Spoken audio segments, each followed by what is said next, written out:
वायु कोष्ठिका एल्वियोनी के निम्नलिखित गुणधर्मों में से कौन सा मनुष्यों के श्वसन के दौरान गैसीय विलीय विनिमय में सहायक होता है? इसमें बहुकोष्ठिकीय का उपकला स्तर बहुत पतला होता है, ये दे रखा है। एक दे रखा है बहुकोशिका भित्ति में प्रत्यस्तता फाइबर विद्यमान होते हैं। एक है वायु कोशिका भित्ति कई रक्त कोशिकाओं से घिरी होती है। इसका दोस्तों ऑप्शन नंबर डी, हाँ तीनों होते हैं। ऑप्शन नंबर डी इसका सही आंसर है। ऑप्शन नंबर डी सही आंसर है दोस्तों। चलो दोस्तों आगे चलते हैं। क्वेश्चन नंबर 52 इसमें दे रखा है निम्नलिखित में से किस पशु समूह में मध चक्र नहीं देखा? क्या दे रखा है दोस्तों? पशु समूह में मध चक्र नहीं देखा जाता। तो इसका ऑप्शन नंबर है बी, बंदर। ऑप्शन नंबर बी, बंदर। बंदर में पशु समूह में मध चक्र नहीं देखा जाता।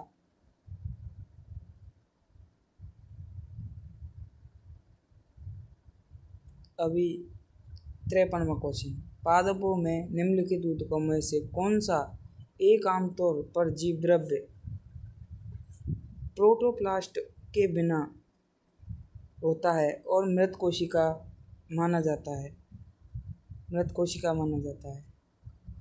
स्थूल कोणूतक, मृदूतक, दृढ़ोतक, जाइलम मृतूतक।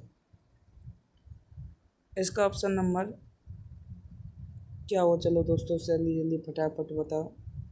चलो मैं बता देता हूँ। इसका ऑप्शन नंबर होगा सी, दृढ़ोतक। दृढ़ोतक इसका राइट आंसर होगा। चलो दोस्तों नीचे चलते हैं। 54वां क्वेश्चन, क्वेश्चन नंबर 54 इसमें दे रखा है शुक्र जनन की प्रक्रिया के दौरान अर्धसूत्री विभाजन का पहला विभाजन किस कोशिका में होता है? इसमें क्या दे रखा है दोस्तों? शुक्र जनन की प्रक्रिया के दौरान अर्धसूत्री विभाजन का पहला विभाजन किस कोशिका में होता है? इसमें दोस्तों शुक्राणुजन, प्राथमिक स्पर्मेटोसाइड, द्वितीयक स्पर्मेटोसाइड और सर्टोली कोशिका। देखो दोस्तों सर्टोली कोशिका तो शुक्रजनन की प्रक्रिया में शुक्राणुओं को सारा आलम्बन प्रदान करती है, वृद्धि का कार्य करती है, ये तो है नहीं। शुक्रजनन की प्रक्रिया में उसने अर्धसूत्री विभाजन में विभाजन पूछा है। शुक्राणुजन ये एंड की प्रक्रिया होती है। अब इसमें दोस्तों एक ही आंसर, प्राथमिक स्पर्मेटोसाइड। इसमें द्वितीयक स्पर्मेटोसाइड नहीं होगा दोस्तों, इसमें होगा ऑप्शन नंबर बी। चलो दोस्तों अब ऑप्शन करते हैं। क्वेश्चन आएगा 55, कोशिका का और इसकी संरचना के संदर्भ में निम्नलिखित कथनों पर विचार कीजिए। कोशिका और इसकी संरचना के संदर्भ में निम्नलिखित कथनों पर विचार कीजिए। इसमें दे रखा है दोस्तों सभी कोशिका में कोशिका भित्ति होती है। सभी कोशिकाओं में कोशिका भित्ति होती है, ये दे रखा है दोस्तों। एक दे रखा है सभी कोशिकाओं के अंदर राइबोसोम विद्यमान होते हैं, ये क्वेश्चन है दोस्तों। सभी कोशिकाओं के अंदर राइबोसोम विद्यमान होते हैं। एक सभी कोशिकाओं में सुसंगठित केंद्रक होते हैं। सभी कोशिकाओं में रेखीय डीएनए अणु विद्यमान होते हैं। दोस्तों बताओ इसमें से कौन सा आंसर होगा? कोशिका की और इसकी संरचना के संदर्भ में क्वेश्चन नंबर 55 का आपन का आंसर है ऑप्शन नंबर बी, इसका राइट आंसर। क्या होगा दोस्तों? ऑप्शन नंबर बी ये होगा। सभी कोशिकाओं के अंदर राइबोसोम विद्यमान होते हैं। ओके दोस्तों,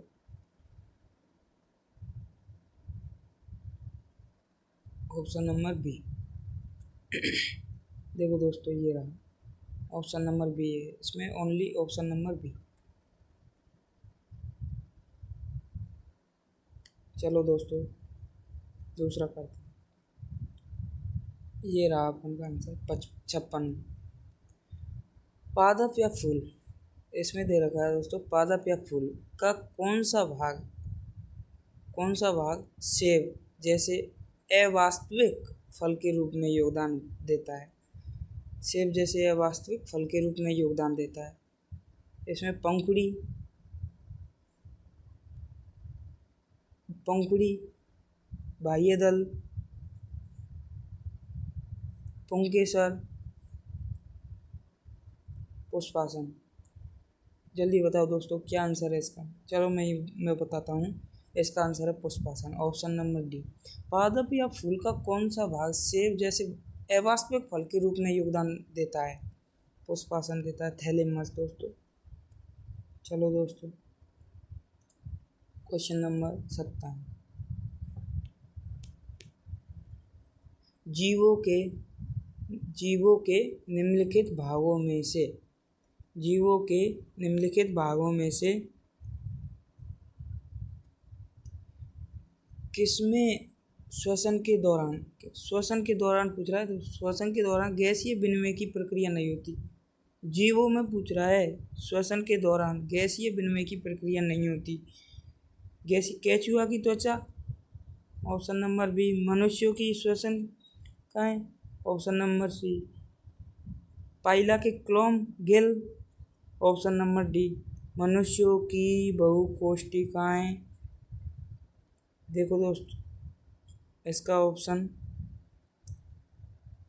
ऑप्शन होगा बी, मनुष्यों की श्वसनिकाएं।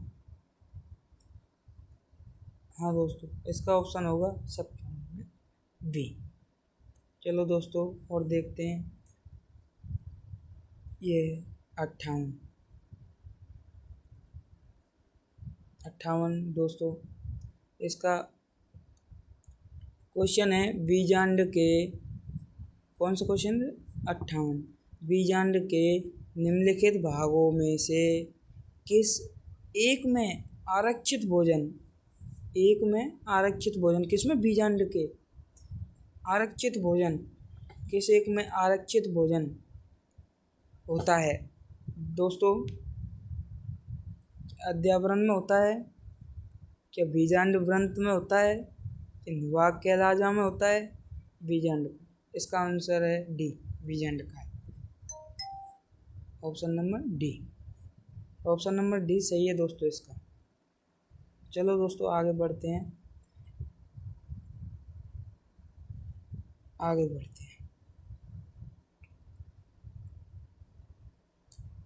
59।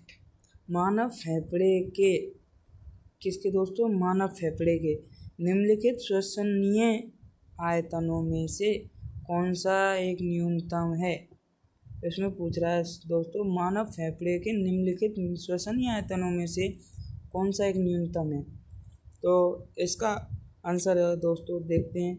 अवशिष्ट आयतन, ज्वरीय आयतन, श्वसन आरक्षित आयतन, निश्वासी आरक्षित आयतन। इसका ऑप्शन है दोस्तों, option number B correct answer, option number B correct answer. देखो दोस्तों, चैनल को सब्सक्राइब करें, लाइक करें प्लीज़ दोस्तों।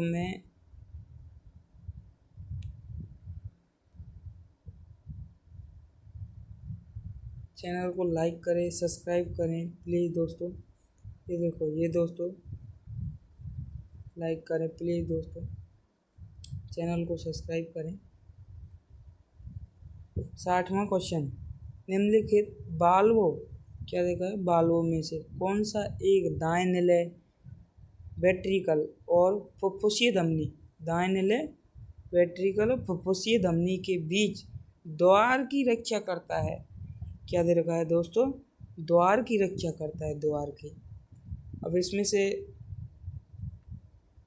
द्विबल्नी बाल्ब, अर्धचंद्रवल बाल्ब, द्युपार्क वर्धित बाल्ब, त्रिवलन बाल्ब। देखो दोस्तों इसमें कौन सा आंसर है? इसमें option number B is correct answer, right answer B. ये देखो दोस्तों,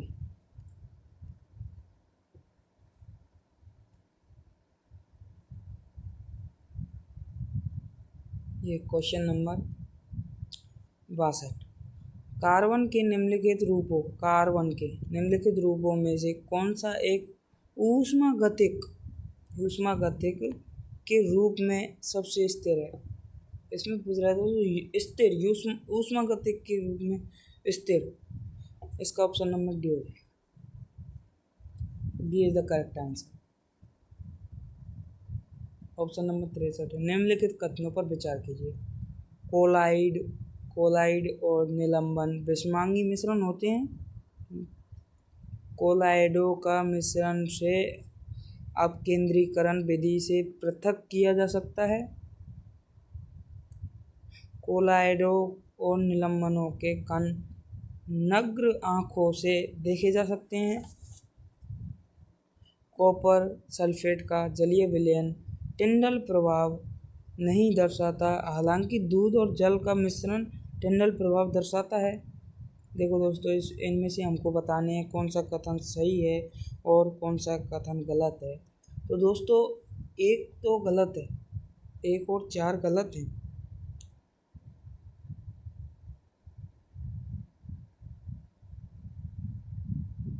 सॉरी दोस्तों, थोड़ा ये एक और 2 और 4 सही हैं दोस्तों। इसका 3 आंसर गलत है। 3 नहीं होगा, नग्न आँखों से देखे नहीं जा सकते। ये कोलाइड विलयन है, विलयन कैसे नग्न आँखों से देख सकते हैं? ये गिलास है, इसमें अपने विलयन बोला पानी में, अब कैसे देख सकते हैं इसको नग्न आँखों से? नहीं देख सकते, इसलिए दोस्तों ये गलत हो जाएगा। ये सही, कॉपर जलीय विलयन टिंडल प्रभाव नहीं दर्शाता है, हालांकि दूध और जल का मिश्रण टिंडल प्रभाव दर्शाता है, राइट आंसर। देखो दोस्तों, इसका राइट आंसर अपन देखें तो इसका राइट आंसर हो जाएगा option number D is the correct answer. Correct answer हो जाएगा। देखो दोस्तों, एक क्वेश्चन और बता, एक क्वेश्चन और है, ऑप्शन नंबर 65, क्वेश्चन नंबर 65, और दोस्तों बाद में बताऊंगा। देखो दोस्तों, 65 क्वेश्चन क्या कह रहा है? निम्नलिखित में से कौन सी ऑक्सीकरण प्रक्रियाएं हैं? ऑक्सीकरण प्रक्रियाएं हैं, क्वेश्चन कह रहा है निम्नलिखित में से कौन सी ऑक्सीकरण? लोहे पर जंग लगना, ईंधन का जलना, तेल तथा वसा की विकृत गंधिता, फलों का बभ्रूकरण।